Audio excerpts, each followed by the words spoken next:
Hi all, sports മീഡിയയുടെ പുതിയൊരു വീഡിയോയിലേക്ക് എല്ലാവർക്കും സ്വാഗതം. ആഷസ് പരമ്പരയിൽ ഓസ്ട്രേലിയൻ ആധിപത്യം. 5-ാം ടെസ്റ്റിലും ഓസ്ട്രേലിയയ്ക്ക് വിജയം. ഇംഗ്ലണ്ടിനെ 5 വിക്കറ്റിനാണ് ഓസ്ട്രേലിയ പരാജയപ്പെടുത്തിയത്. ഈ വിജയത്തോടു കൂടി 5 മത്സര പരമ്പരയിൽ 4-1 ഓസ്ട്രേലിയ ആഷസ് സ്വന്തമാക്കിയിരിക്കുകയാണ്. 5-ാം ടെസ്റ്റ് മത്സരത്തിലും ബോളിംഗിലും ബാറ്റിംഗിലും ഓസ്ട്രേലിയയുടെ ആധിപത്യമായിരുന്നു കാണാൻ സാധിച്ചിരുന്നത്. ആദ്യ ഇന്നിംഗ്സിൽ ബാറ്റിംഗിനിറങ്ങിയ ഇംഗ്ലണ്ട് 384 റൺസിന് ഓൾ ഔട്ട് ആവുകയായിരുന്നു. റൂട്ടിന്റെ സെഞ്ചുറിയുടെ മികവിലാണ് ഇംഗ്ലണ്ട് 384 എന്ന മികച്ച സ്കോറിലെത്തിയത്. മറുപടി ബാറ്റിംഗിനിറങ്ങിയ ഓസ്ട്രേലിയ 567 റൺസിനാണ് ഓൾ ഔട്ട് ആയത്. 163 റൺസ് എടുത്ത ട്രാവിസ് ഹെഡിന്റെയും 138 റൺസ് എടുത്ത സ്റ്റീവ് സ്മിത്തിന്റെയും സെഞ്ചുറി പ്രകടനമാണ് ഓസ്ട്രേലിയയെ 567 എന്ന സ്കൂറ്റൻ സ്കോറിലെത്തിച്ചത്. 183 റൺസിന്റെ ലീഡായിരുന്നു ഓസ്ട്രേലിയയ്ക്ക് ആദ്യ ഇന്നിംഗ്സിൽ ഉണ്ടായിരുന്നത്. 2-ാം ഇന്നിംഗ്സിൽ ബാറ്റിംഗിനിറങ്ങിയ ഇംഗ്ലണ്ട് 342 റൺസിനാണ് ഓൾ ഔട്ട് ആവുന്നത്.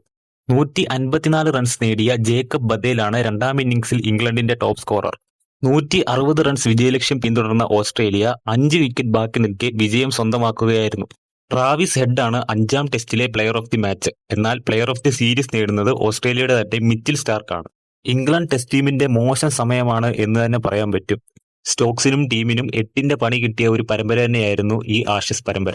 എന്നാൽ ഓസ്ട്രേലിയ ആവട്ടെ വേൾഡ് ടെസ്റ്റ് ചാമ്പ്യൻഷിപ്പിലെ ഏറ്റവും കരുത്തരായ ടീമായി തന്നെ തുടരുകയാണ്.